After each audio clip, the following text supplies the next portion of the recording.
తొక్కిసలాట బాధితుల పరామర్శ పేరుతో జగన్ దుష్ట చతుష్టయ యాత్ర చేశారని మంత్రి ఆనం మండిపడ్డారు. ఆసుపత్రిలో బాధితులకు డబ్బు కవర్లిచ్చి చంద్రబాబుకు వ్యతిరేకంగా మాట్లాడాలని చెప్పారని ఆరోపించారు.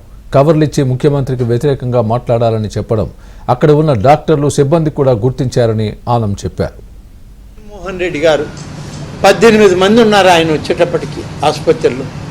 ఆయన దుష్ట చతుష్టయ యాత్ర సాగించాడు. నిన్న తిరుమల తిరుపతి దేవస్థానాన్ని భ్రష్టు పట్టించింది జగన్మోహన్ రెడ్డితోటి ఇంకా ముగ్గురు కలిపి 4. మీకు సిగ్గనిపించడం లే?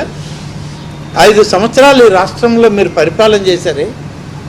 ఒక సంఘటన జరిగితే పేషెంట్లు ఒక పక్క బాధల్లో ఉంటే పరామర్శకు పోయి మా నాయకుడు వస్తున్నాడు, ప్రభుత్వం పైన ముఖ్యమంత్రి పైన మీరు అసత్యాలు ఆరోపణలు చేయండి అని చెప్పి కవర్లు ఇచ్చి వస్తారా?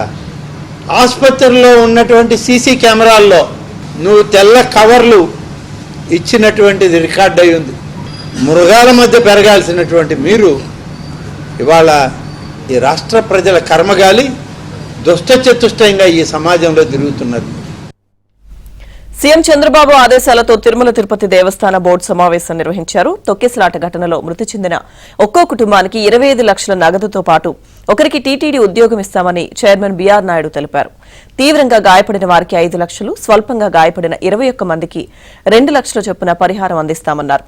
ఇప్పటికే జ్యుడిషియల్ విచారణకు సీఎం చంద్రబాబు ఆదేశించారని అన్నారు.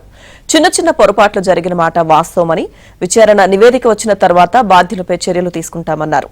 తిరుపతిలో సర్వదర్శన టోకెన్లు ఏ రోజుకు ఆ రోజు కేటాయిస్తామన్నారు.